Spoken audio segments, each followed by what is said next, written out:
돈. 그것은 우리 삶의 필수 불가결한 존재입니다. 누군가는 돈을 통해 자유를 얻고 누군가는 돈 때문에 속박당합니다. 돈이 없으면 불안하고 돈이 많아도 만족은 어렵습니다. 우리는 과연 돈과 어떻게 관계 맺고 있을까요? 오늘 이 시간 부처님의 말씀을 담은 수타니파타를 통해 돈과 마음에 대한 깊은 통찰을 함께 나눠보고자 합니다. 부처님께서는 말씀하셨습니다. 욕망은 불과 같아서 바람이 불면 번지고 번지면 모든 것을 태운다. 돈은 욕망의 형체입니다. 현실의 필요를 충족해주는 수단인 돈이 어느 순간 수단이 아니라 목적이 되어버립니다. 그 순간 우리는 돈의 노예가 되어버립니다. 부자가 되고 싶다. 더 많이 벌고 싶다. 더 넓은 집에 살고 싶다. 새 차를 갖고 싶다. 끊임없이 채우려 합니다. 하지만 욕망이 채워질 때마다 또 다른 갈망이 나타납니다. 이 얼마나 아이러니한가요? 부처님의 가르침은 채움이 아닌 비움의 지혜로 나아가라 말씀하십니다. 수타니파타에서는 이렇게 말씀하십니다. 적게 소유하고 만족할 줄 아는 자는 진정한 부자이다. 얼마나 적어야 만족할까요? 그 만족은 비움의 공간에 있습니다. 그 안에서 우리는 진정한 자유를 느낍니다. 현대인은 부를 추구하며 살아갑니다. 하지만 만족은 도달하기 어렵고 불안은 언제나 우리를 따라다닙니다. 예를 들어 오늘 100만 원을 벌었지만 내일은 200만 원이 필요하다고 생각합니다. 목표를 달성하면 또 다른 목표가 생기고 끝없는 경쟁에서 우리는 지치고 공허해집니다. 그 공허를 채우려고 또 돈을 모읍니다. 하지만 그 돈은 그 공허를 채워주지 못합니다. 이 공허는 불안과 비교심에서 비롯된 것입니다. 수타니파타는 그 심리를 꿰뚫으며 이렇게 말합니다. 재물을 쌓아둔 자는 그 재물을 지키느라 밤낮으로 두려워하며 도둑이 올까, 병이 날까, 권력을 잃을까 항상 불안해한다. 돈 자체보다 지키겠다는 마음이 짐이 됩니다. 지키기 위해 언제나 마음이 깨어 있어야 하고 그 마음은 결코 편안할 수 없습니다. 돈은 물질이지만 그것을 붙잡는 욕망은 마음입니다. 돈이 많으면 더 원하고 없으면 불안하며 누군가가 더 가지면 시기하고 이는 우리의 삶을 불안정하게 만듭니다. 비교는 열등감과 시기를 불러오고 괴로움을 통해 고통을 낳습니다.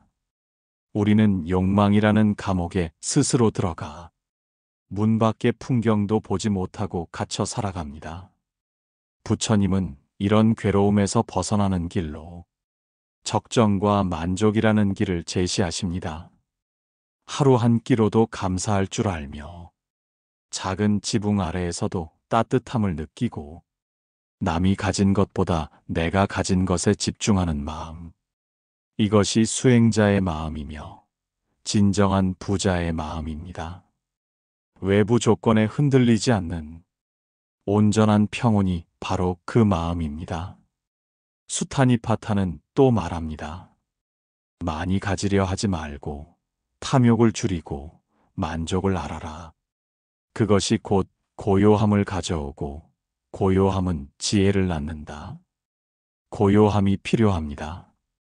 그 고요함 안에서 우리는 자신을 되돌아볼 수 있습니다. 돈이 나를 흔드는 것이 아니라 내가 돈에 이끌리는 것을 바라볼 수 있어야 합니다. 돈을 벌지 말라는 것은 아닙니다. 부처님도 제가 신자에게 성실한 노동과 올바른 거래를 권하셨습니다. 문제는 돈에 대한 태도입니다. 돈은 우리가 만들어내는 것이 아니라 물질의 흐름 속 우리 마음에 스며드는 것입니다. 다만 그 목적은 집착이 아니라 자족과 나눔이어야 합니다. 부처님은 자비를 실천하는 방식으로 돈을 보셨습니다. 돈과 우리의 관계는 타인뿐 아니라 나 자신과의 관계에서 시작됩니다. 부처님 당시에도 많은 부자들이 있었습니다. 그중 수다타 장자는 아낌없이 보시하며 사위성에 금으로 절을 지었습니다. 그의 마음에는 재물은 나눌 때 가장 빛난다는 믿음이 있었습니다. 그렇습니다.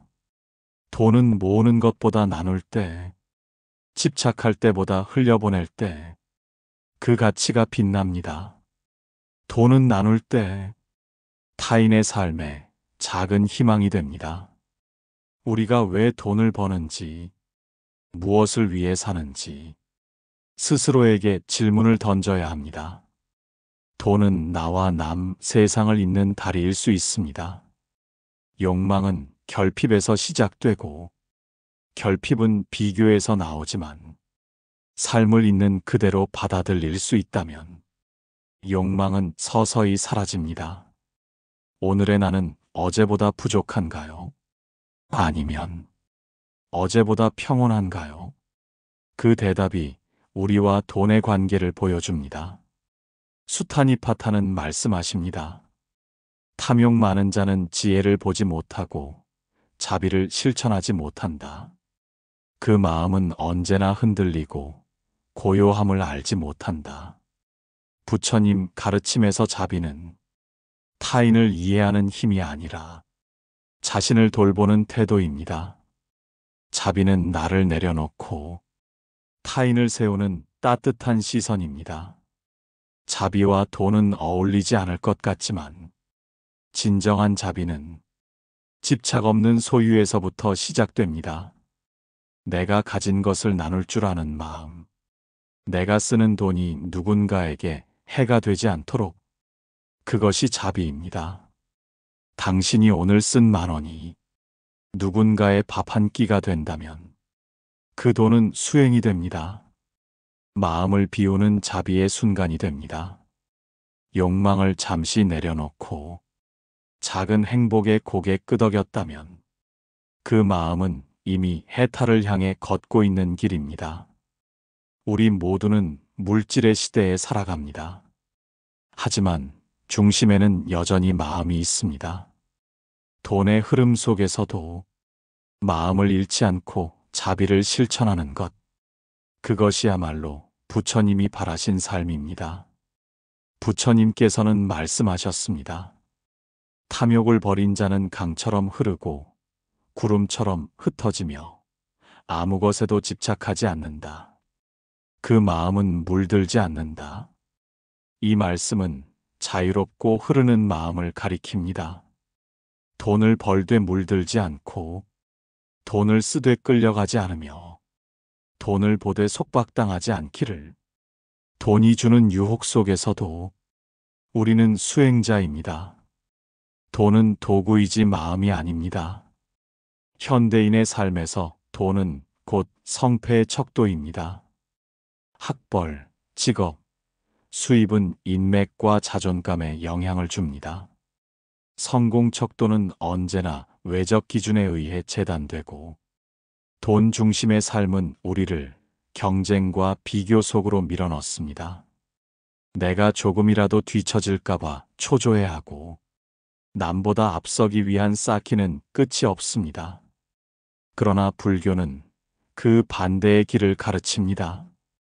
비교하지 않고 채우려고 애쓰지 않고 있는 그대로의 나를 알아차리는 길입니다. 돈으로 나를 증명하려 하지 않고 돈이 아닌 내가 중심이 되는 삶입니다. 현대인은 혼자 잘 살기를 목표로 삼고 자신의 안위를 우선으로 고려하지만 불교는 서로의 삶을 연결하고 함께 보살피는 보시를 실천하라 말합니다. 돈을 나눔의 도구로 삼고 타인의 행복을 과시가 아닌 진심으로 바라는 것입니다. 사업가나 직장인일지라도 돈을 추구하는 이유가 나와 가족을 위한 최소한의 평안과 보살핌이라면 그것이야말로 부처님이 말한 올바른 목적입니다. 돈에 집착이 아닌 자비와 지혜를 위한 도구가 됩니다. 마지막으로 돈이 많을수록 자유로운 듯하지만 실은 돈이 많을수록 지키려는 마음, 두려움, 비교심이 커집니다. 가벼운 부자는 적게 소유하기 때문에 가볍고 자유롭습니다. 무거운 부자는 많이 소유했기에 무겁고 무거운 짐을 견뎌야 합니다. 그러므로 우리의 삶이 돈으로 평가되지 않고 돈이 우리의 가치와 연결되지 않기를 바랍니다. 우리의 가치는 돈이 아닌 어떤 마음으로 돈을 대하고 어떤 삶을 살아왔는가에 있습니다. 돈을 벌고 쓰고 모으고 나눌 때 불교의 지혜가 함께할 수 있다면 그 돈은 세상을 바꾸는 작은 등불이 됩니다. 오늘 당신이 마주한 돈의 무게 속에서도 부처님의 지혜가 함께 하시기를 기도합니다. 끝까지 함께 해주셔서 감사합니다.